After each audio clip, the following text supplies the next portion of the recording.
This is the story of a young streamer that is seen to be working with the Ddosser, but many don't fully understand this situation. This video contains things that a lot of you don't know, and this is the shocking story of the Ddosser's scapegoat. Before I begin, I just want to say the person in question has allowed me to make this video, and I'm just not going to mention their name or username in this video. So, do you remember back just before everyone was DDoSed and the game was completely unplayable for everyone? This was the time where me and plenty of other streamers were blacklisted, but the normal population of players could still play. This is when a certain streamer of interest popped up, a streamer seemingly unaffected by the DDoSing and not being blacklisted. Having done a further observation into this streamer, it seemed that he was being visited by the Ddosers' Twitch accounts a strange amount of times. During this period, it wasn't uncommon for the Ddosser to come and gloat in streams only to get banned. But it seemed that this streamer wasn't banning the Ddosser, and he just kept coming back. Given time, I observed this even more and realized that the streamer actually modded the hacker. Now, you may be asking why, and here's the answer. Initially, the streamer modded the Ddosser because of something their Ddosser was working on called a whitelist. This was essentially the opposite of a blacklist and meant that the user was immune from DDoSing. By the way, do not mod or do anything to get onto this whitelist. There's probably a high likelihood of the hacker asking for something that will put your personal details or something in danger. So in return for allegedly being able to play the game, the streamer allowed the Ddosser to post racist and disgusting things in chat, and allowed him to use the streamer as his little puppet. Now, this whitelist wasn't actually working that well. The streamer still encountered DDoSing, and when the mass DDoS came around, he was actually the only one that could play every so often. That's when he started to attract more attention. Two videos appeared on YouTube, one of S-Gamer stream sniping him and beating him in lobbies, and another by Anti-HQ explaining the situation behind the streamer. Now, you may have watched these videos and now think the one you're watching is useless, but it's not. I have new info about the current state of the hacker's scapegoat, so keep watching. So, he kept on streaming until his Twitch accounts got banned. And now onto the things you probably don't know. The rest of this video should be new info to everyone unless you've got some knowledgeable contacts somewhere. So it gets to the point, because of the hacker's horrible behavior, that the streamer's account is banned.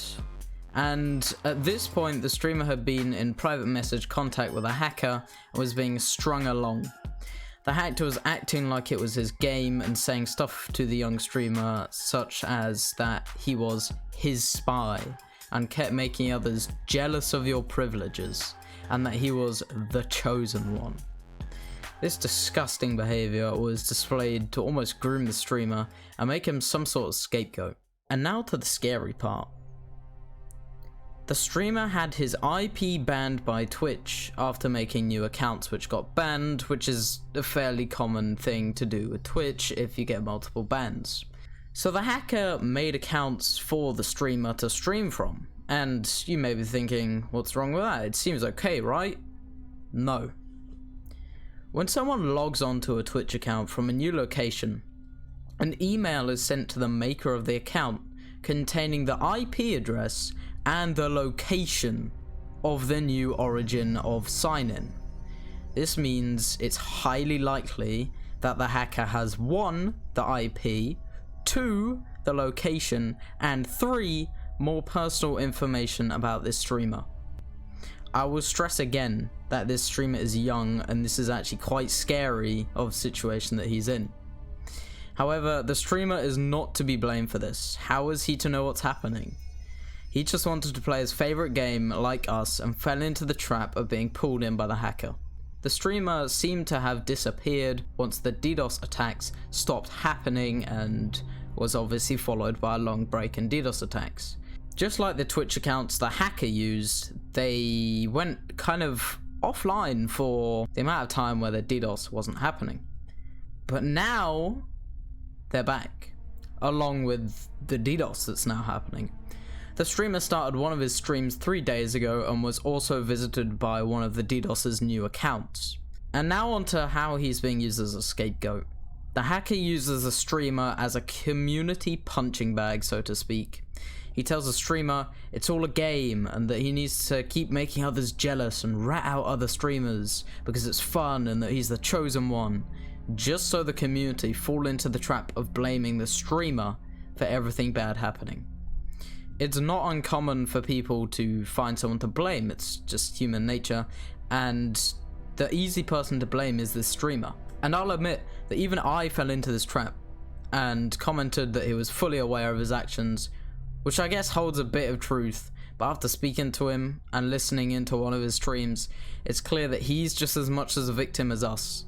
If anything, this young streamer is in more danger than us, because of all the information the hacker probably has about him.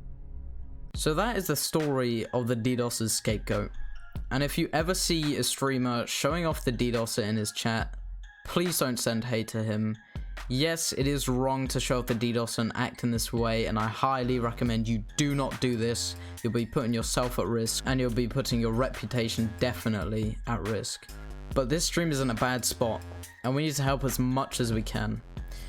I can only hope that he reaches out to his parents, or that the Ddoser is eventually caught for good. Thank you all for watching, and thank you so much for the amount of subs this channel is getting. I appreciate every one of you. We're closing in on 1,000 subscribers, so thank you. This is a video I wanted to make because it's some interesting new information that isn't just DDoS updates and what's happening. I hope you enjoyed this video, and have a good one.